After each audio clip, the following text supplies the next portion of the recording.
Bom dia, Arnaldo Pappalardo. Obrigado por você estar aqui participando dessa iniciativa da gente conversar sobre uma foto, né? Essa ideia de pegar do particular e que pode, às vezes, representar muitas coisas, né? Bom dia, Roberto. Eu que agradeço o convite. Então, antes da gente mostrar aqui a imagem, né, eu queria dizer que eu fiquei bastante surpreso, porque essa imagem, eu conheci ela numa exposição que você fez recentemente no Museu da Casa Brasileira, que foi o quê? Uns 2 anos atrás, mais ou menos? Não, já faz mais. Foi em 2013. O tempo passa. 2013. Agora, eu estava voltando exatamente. para o Brasil. Exatamente. Fazem 7 anos. Uau! O tempo passa. Então, mas aí eu conheci essa imagem lá. E quando você me mandou ela, eu olhei a imagem e falei, olha, a imagem...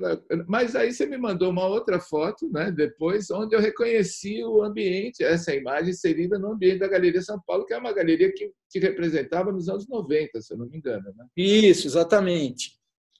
Então, essa imagem é uma imagem para você que atravessa, ela atravessa muitas fases, né? muito tempo da sua vida, né? Para você ter escolhido ela. Né?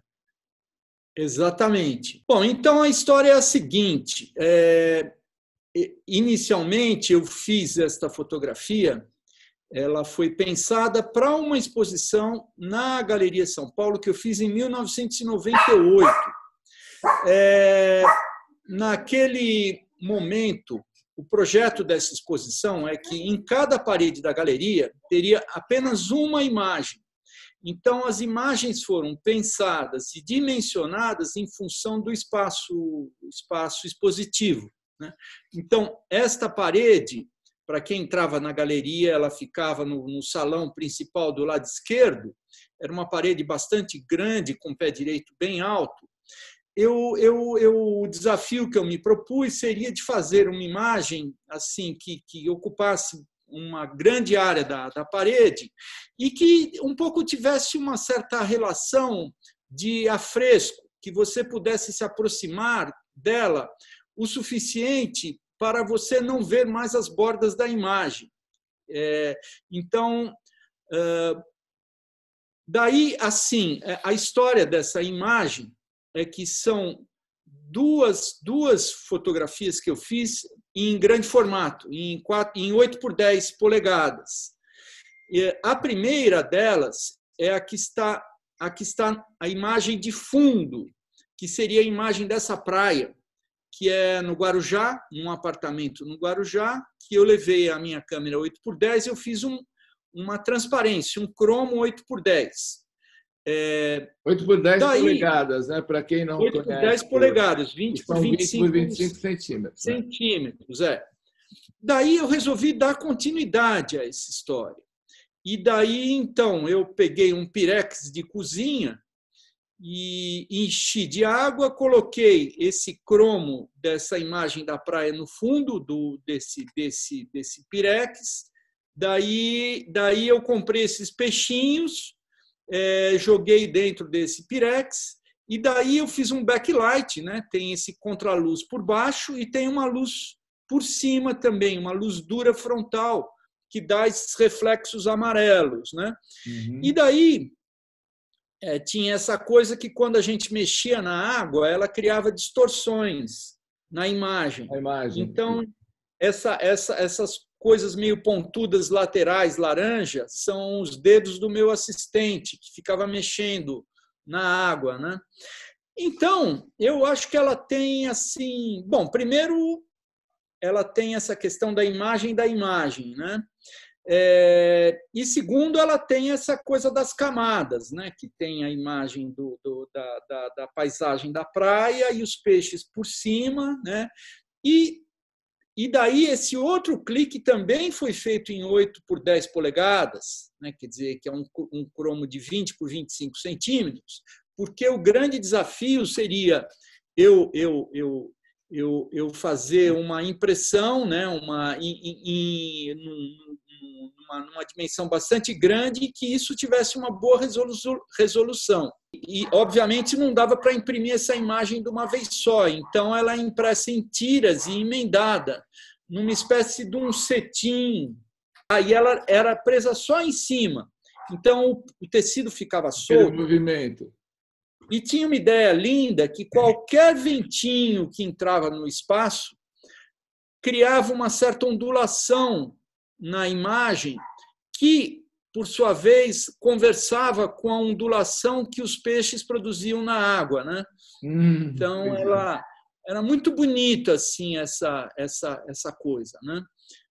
Também essa imagem ela tem uma certa relação com a ideia da mesa de luz, né? Porque a gente que atravessou essa história, né? Quer dizer, você tem mais ou menos a mesma idade que eu, que boa parte da nossa trajetória como fotógrafo foi olhando cromos em cima de uma mesa de luz. Então, eu acho que essa imagem, ela de alguma maneira, ela retoma essa ideia de você olhar detalhadamente um cromo numa mesa de luz, né? Então, quando o visitante, né, o espectador, se aproximava da imagem, ele tinha esse olhar meio lupa, né? Então, essa é mais ou menos a história dela. Daí o que aconteceu é o seguinte, eu pelo menos acredito que as imagens que são mais intensas, elas perduram, né? E essa imagem, para mim, é muito viva. Nem todas, por exemplo, acho que 8 imagens que tinham nessa exposição, algumas eu não pretendo apresentá-las novamente. Elas, para mim, envelheceram. Agora, essa especialmente não.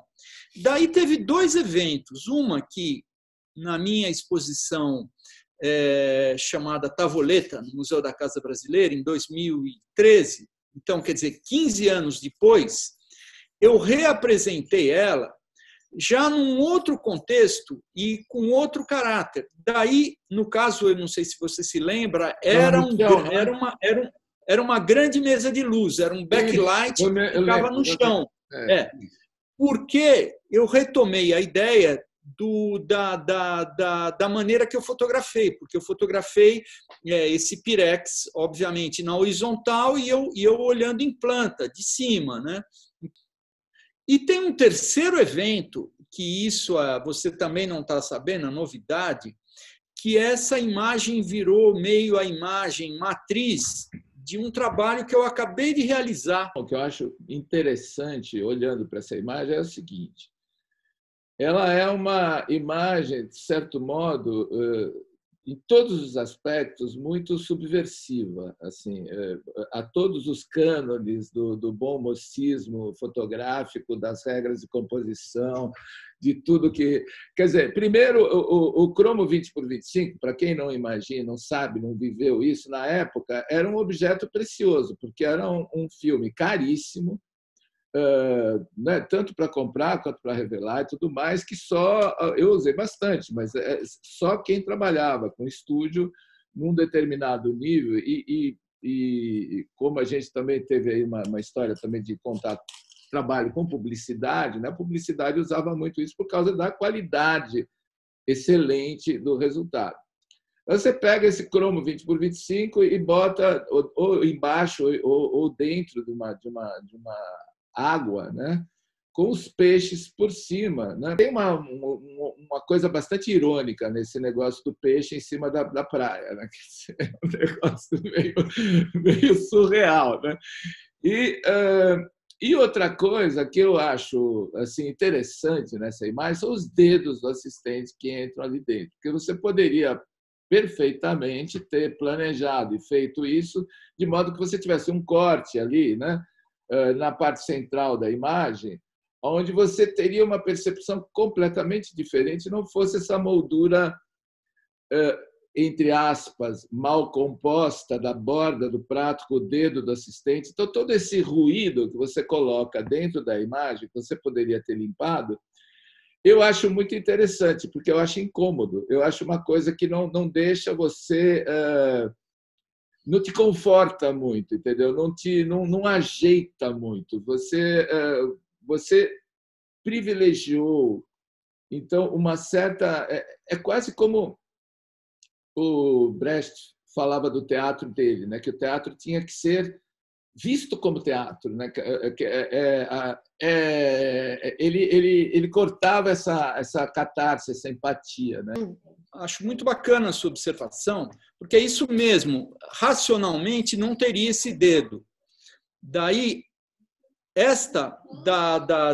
eu fiz algumas chapas, né? Esta era melhor. E daí apareciam esses dedos. Na época já tinha Photoshop, eu até poderia ter tirado os dedos, né? Mas daí entra uma certa coisa viva, né? Que é justamente algo que quebra uma racionalidade. Então, inclusive, isso dá uma ideia de momento decisivo para a imagem também, né? Ou seja, ela é uma foto essencialmente fotográfica, por mais que ela seja construída, né? E também queria anotar para mais uma questão um pouco metalinguística, que a revelação de filmes fotoquímicos sempre é feito num ambiente aquoso, né?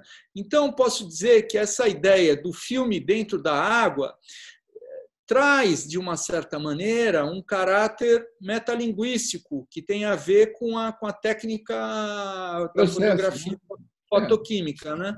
Exatamente.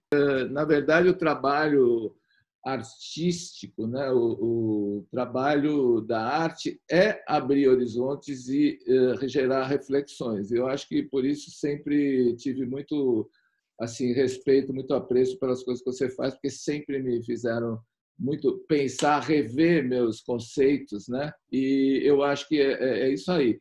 É mais sobre abrir portas do que sobre fixar coisas, não é? Vou te agradecer. Roberto, eu que te agradeço. Eu acho que essa ideia de uma imagem para cada fotógrafo é super bacana e eu que agradeço a oportunidade, uma delícia estar falando com você.